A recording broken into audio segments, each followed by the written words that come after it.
गुड़हल के पौधे को दोबारा से हरा भरा करने का समय आ गया है। यदि पत्तियां पीली हो रही थीं या कलियां बिना खिले हुए गिर रही थीं, आज के वीडियो में जो ट्रीटमेंट बता रही हूँ उसको देने से अब पूरे साल आपके गुड़हल में फ्लावरिंग होती रहेगी। गुड़हल अक्टूबर के बाद से नवंबर दिसंबर तक डोरमेंसी में होता है, लेकिन जनवरी के मंथ में यानी शुरू से ही यदि आप ये ट्रीटमेंट करने लगते हैं तो आप अपने गुड़हल को लगातार स्वस्थ बनाकर रख सकते हैं, लगातार कलियां ले सकते हैं और बसंत के शुरुआत के साथ ही आपके पौधे पर नई नई कलियां खिलने लगती हैं। चाहे वो देसी गुड़हल है या हाइब्रिड है, दोनों पर आप ये यूज़ कर सकते हैं। दिसंबर के मंथ में भी हाइब्रिड वाले गुड़हल पर तो लगातार फ्लावरिंग हो रही थी, लेकिन कई लोग कह रहे थे कि देसी पर बिल्कुल भी फ्लावरिंग नहीं हो रही है। ऐसे में क्योंकि गुड़हल एक आप यूँ कह सकते हैं हेवी फीडर होता है, तो आप इस चीज़ का इस्तेमाल करेंगे और मिट्टी को फिर से रीजनरेट कर देंगे, मिट्टी को अच्छे से फीड करेंगे तो निश्चित तौर पर आप अपने गुड़हल में बहुत अच्छी फ्लावरिंग ले पाएंगे। यदि आप अपने गुड़हल को रीपॉट करना चाहते हैं या कटिंग प्रूनिंग करना चाहते हैं या फिर कटिंग से गुड़हल लगाना चाहते हैं, तो इसके लिए आपको जनवरी तक रुकना होगा। फ़ैब के शुरुआत में ही, जैसी बसंत ऋतु की शुरुआत होगी, आप अपने गुड़हल की कटिंग लगा सकते हैं, पौधे को रीपॉट कर सकते हैं या फिर आप ट्रिम भी कर सकते हैं। इस खाद के इस्तेमाल से आपके गुड़हल के पत्ते तो हरे हरे लश ग्रीन होंगे, साथ में फूलों का जो साइज है वो भी बढ़ेगा। अब सबसे पहले क्या करना है, आपके घर में तोरी या लौकी के जो छिलके होते हैं जिन्हें आप फेंक देते हैं, उन्हें पीस लीजिए। मिट्टी को फीड करने के लिए यदि पीस कर हम इसका इस्तेमाल करेंगे तो अपने सॉइल को बिना कंपोस्ट डाले ही बहुत अच्छे से रीजनरेट कर सकते हैं। और इसे पीसने के बाद 1 लीटर पानी में मिलाइए। क्वांटिटी कम ज़्यादा अपने अकॉर्डिंग रख सकते हैं और 1 लीटर पानी में मिला करके इसे कम से कम ओवरनाइट छोड़ दीजिए।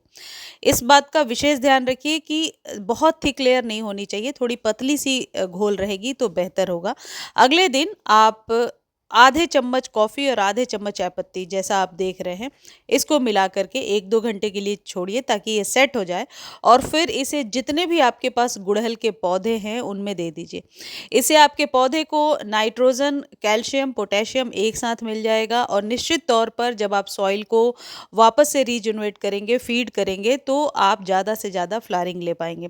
क्योंकि सर्दियों में पौधा डोरमेंट था, तो ऐसे में कोई हेवी आपने फीडिंग नहीं कराई होगी, तो जनवरी के शुरू में यदि आप खाद दे देते हैं तो आपके पौधे पर निश्चित तौर पर रिजल्ट बढ़िया देखने को मिलेगा। और ये ऑर्गेनिक है, इसका कोई साइड इफ़ेक्ट भी नहीं है और फ्री में इसे घर में बनाया जा सकता है। चायपत्ती और कॉफ़ी की मात्रा आप थोड़ी सी बढ़ा सकते हैं यदि आपके गुड़हल का पौधा बहुत पुराना है, यानी 2-3 साल से ज़्यादा पुराना है। ये जो पानी है, इसे रात भर यदि आप छोड़ देते हैं तो थोड़ा सा ये फर्मेंट हो जाता है तो और बेहतर रिजल्ट देता है। ये जो गुड़हल के लिए आप घोल तैयार कर रहे हैं, ये 1-1 कप आपको देना है 15-15 दिनों पर। अब दूसरी चीज़ जो है वो है चाय पत्ती। चाय पत्ती 1 चम्मच आप पानी में घोलिए और हाँ, इन दोनों को एक साथ नहीं देना है। मान लीजिए आज आपने फर्स्ट वाला खाद दे दिया तो 1 वीक के बाद ही आप इसका इस्तेमाल करेंगे। ये जो चाय पत्ती है, ये इस्तेमाल की हुई चाय पत्ती हो सकती है। घर में चाय बनाने के बाद जो चाय पत्ती बच जाती है उसे धोकर सुखाइए और उसका इस्तेमाल कीजिए। लेकिन ये जो प्याज और केले, आलू के छिलके हैं, ये गुड़हल पर बहुत ही अच्छा वर्क करते हैं। लिए आपको क्या करना है, जो प्याज के छिलके हैं जो किचन में वेस्ट होते हैं, जिन्हें आप फेंक ही देते हैं, या आलू के छिलके, इन्हें रात भर भिगो करके रखिए, जैसा आप देख रहे हैं। प्याज के छिलके का रिजल्ट हमेशा बहुत ही बढ़िया होता है गुड़हल पे, और केले के छिलके का तो रिजल्ट टेस्टेड है। आप ज़रूर इस्तेमाल करके देखिएगा। जिनके यहाँ गुड़हल पर बिल्कुल भी फ्लावरिंग नहीं होती है वो इसका इस्तेमाल करें। निश्चित तौर पर पत्तियां तो लश ग्रीन आएंगी, साथ ही साथ मिट्टी को जब आप अच्छे से फीड करते हैं इस तरीके से एनपीके युक्त ऑर्गेनिक खाद से, तो निश्चित तौर पर आप बहुत ही ज़्यादा फ्लावरिंग ले पाएंगे। इन दोनों को बराबर मात्रा में मिला करके और अगले दिन आप गमले में डालिए। इस बात का ध्यान रखिए कि जब कभी आप लिक्विड खाद दे रहे हैं उसके पहले सॉइल का ड्राई होना ज़रूरी है। अब एक चीज़ और है जो आपको यदि अभी ये खाद डाल रहे हैं तो 7वें दिन पर आपको इस्तेमाल करना है, और वो है नीम खली। नीम खली में यदि 1 चम्मच फंजीसाइड मिला करके आप अपने सभी पौधों को दे देते हैं, खासकर गुड़हल को, तो रूट्स में किसी भी प्रकार का फंगस यदि ओस या पाले की वजह से लग रहा है तो उससे राहत हो जाएगा।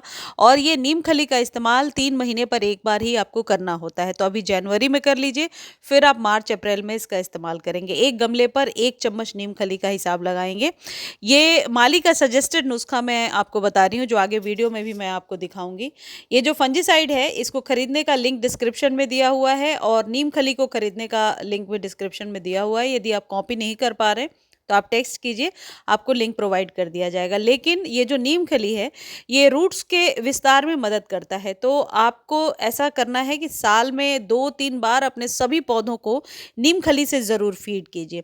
ये जो ऑर्गेनिक चीज़ है ये तो दीजिए, लेकिन नीम खली का इस्तेमाल भी अभी जनवरी में ज़रूर कीजिए। एक गमले पर 1 चम्मच नीम खली का आप हिसाब लगा लीजिए और थोड़ा सा फंजीसाइड मिला लीजिए, ताकि रूट्स को किसी भी प्रकार के फंगस से बचाया जा सके। इस तरीके से यदि आप जनवरी में अच्छे से फीड कर देते हैं तो आप अपने गुड़हल पर बहुत ही अच्छी फ्लावरिंग ले पाएंगे। देखिए, माली ने भी यही बताया था कि ये जो नीम खली है ये एक एक मुट्ठी सभी पौधों को दे दीजिए। लेकिन इनका एक और कहना था कि जिस दिन आप नीम खली दे रहे हैं उस दिन पानी ना दें। लेकिन मैंने देखा है अपने अनुभव में कि लिक्विड फॉर्म में जब मैं इस्तेमाल करती हूँ गुड़हल पर खासकर, तो इसका रिजल्ट बेहतर होता है। अगली बार वाटरिंग तभी करें जब ऊपर से सॉइल आपको ड्राई नजर आए, यानी 3 से 4 दिनों के बाद। मुझे उम्मीद है वीडियो आपको अच्छी लगी होगी। धन्यवाद।